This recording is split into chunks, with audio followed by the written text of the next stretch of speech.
Hello everyone, welcome to today's class. My name is Kansha Verma and today I am going to teach you electrochemistry MCQ. So first question is, when lead storage battery is discharged, what is formed? Sulfuric acid is formed. So answer D is correct. Next जो galvanic cell होती है उसमें जो anode होता है वो क्या होता है, नेगेटिव होता है, और जो कैथोड होता है वो पॉजिटिव होता है. ठीक है, जो एनोड होता है उसे कंसिडर किया जाता है सोर्स ऑफ इलेक्ट्रॉन, और कैथोड वो पार्ट होता है जहाँ से इलेक्ट्रॉन फ्लो करता है. बट इलेक्ट्रोलाइट में क्या होता है, इसका उल्टा होता है. वहाँ पे एनोड पॉजिटिव होता है और कैथोड क्या रहता है, नेगेटिव चार्ज रहता है. Which of the following claims about electrochemical cell is true? जो हमारा केमिकल पोटेंशियल होता है वो इंटेंसिव प्रॉपर्टी होती है, वो डिपेंड नहीं करती किसी पे. ठीक है, तो यू कैन सी हियर जो सेल पोटेंशियल है वो क्या है, इंडिपेंडेंट है अमाउंट ऑफ मटेरियल प्रेजेंट, इसीलिए इसे क्या बोलते हैं, इंटेंसिव एट्रीब्यूट बोलते हैं. और जो गिव्स एनर्जी है वो क्या एक प्रॉपर्टी है which is defined for an electrochemical cell, और उसका जो है वो क्या है, डिपेंडेंट है अमाउंट ऑफ मटीरियल प्रेजेंट में. सो नेक्स्ट थर्ड क्वेश्चन है, इनमें से कौन सा इलेक्ट्रोकेमिकल सेल को बिलोंग नहीं करता? यू नो इस चैप्टर में हमने गैल्वेनिक सेल के बारे में पढ़ा है, इलेक्ट्रोलाइट सेल के बारे में पढ़ा है और फ्यूल सेल के बारे में पढ़ा है. बट जो सेकंड वाला है फोटोवोल्टिक सेल्स के बारे में नहीं पढ़ा है. So option B is correct, ये इसको फॉलो नहीं करता. नाउ विल बी डिस्कसिंग ये एक्चुअल टर्म्स होते हैं. जो वोल्टिक सेल होता है फिर गैल्वेनिक सेल होता है, उसमें क्या होता है, केमिकल एनर्जी कन्वर्ट होती है इलेक्ट्रिकल एनर्जी में. जो इलेक्ट्रोलाइट सेल होता है उसमें क्या होता है, उल्टा होता है, इलेक्ट्रिकल एनर्जी कन्वर्ट होती है केमिकल एनर्जी में. जो फोटोवोल्टिक सेल होता है उसमें जो लाइट एनर्जी है वो कन्वर्ट होती है इलेक्ट्रिकल एनर्जी में. और जो उसके बाद हमारा ये इलेक्ट्रोकेमिकल सेल है वो कन्वर्ट करता है केमिकल एनर्जी को इलेक्ट्रिसिटी के फॉर्म में, तो वो क्या होता है, फ्यूल सेल होता है.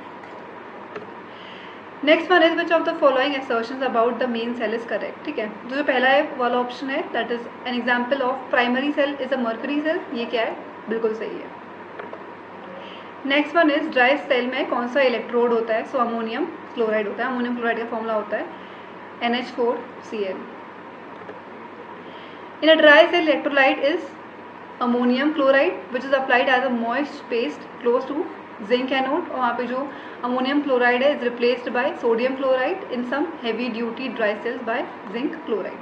इन सबके फॉर्मूले वगैरह पता होने चाहिए, लाइक जिंक क्लोराइड का ZnCl2, अमोनियम क्लोराइड का already wrote NH4Cl, sodium chloride NaCl and so on.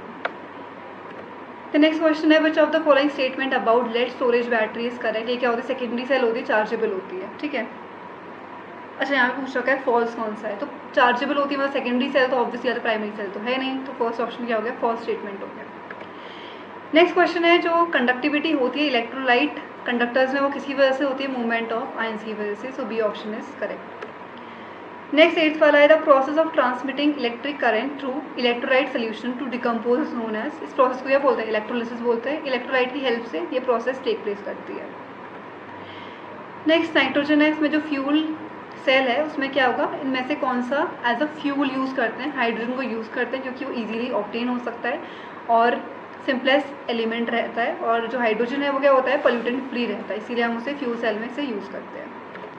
So next 10th वाला क्वेश्चन है, in electrolysis of dilute H2SO4 using platinum rods क्या होगा. इसमें यूजुअली क्या होता है, प्लैटिनम क्या एक मेटल है, उसमें एसिड डाल रहे तो क्या होती है, हाइड्रोजन गैस लिबरेट होती है, तो H2 is evolved at cathode. Next 11th difference between electrode potential of two electrodes when no current is drawn. अब ये लाइन इंपॉर्टेंट है, जब करंट ड्रॉ नहीं होता है तो EMF निकलता है, और पोटेंशियल डिफरेंस की वजह से ही क्या करता है, हमारा जो करंट है वो फ्लो करता है. पोटेंशियल डिफरेंस नहीं होगा तो करंट फ्लो नहीं कर पाता. So current flows due to potential difference. The next वाला है the She, SHE, you can write it as She, short form में लिखा होता है. स्टैंडर्ड हाइड्रोजन इलेक्ट्रोड पोटेंशियल अगर जीरो होगा तो इनमें से क्या होगा, तो इलेक्ट्रोड पोटेंशियल भी क्या कंसिडर किया जाता है, जीरो कंसिडर किया जाता है. अब नेक्स्ट में एक्स वाई जेड की इसमें 3 वैल्यूज दे रखी है. यहाँ पे आपको स्टैंडर्ड इलेक्ट्रोड पोटेंशियल की वैल्यू दे रखी है. आपको आइडेंटिफाई करना है सबसे ज़्यादा रिड्यूसिंग पावर किसकी है. जितना ज़्यादा नेगेटिव होता है उतनी अच्छी उसकी रिड्यूसिंग पावर होती है. ठीक है, तो नेगेटिव वैल्यू सबसे ज़्यादा किसकी आ रही है, इसमें Z की आ रही है, उसके बाद फिर X की आ रही है, और फिर लास्ट में पॉजिटिव वैल्यू आई ना Y की, तो ये तो इसमें ऑप्शन सी में. द नेक्स्ट क्वेश्चन 14th वाला, इसमें पूछ रहा है कि ऑक्सीडेशन पोटेंशियल दे रखा है आपको A और B का, आपको इसमें से कौन सा सही है वो आइडेंटिफाई करना है.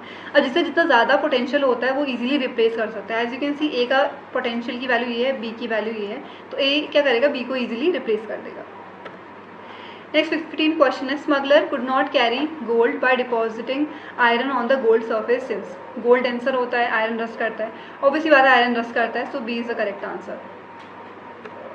Next 16th, cell constant of conductivity cell, you can see cell constant already है तो इसकी वैल्यू क्या रही होगी, कांस्टेंट रही होगी. So constant, it remains constant for a cell.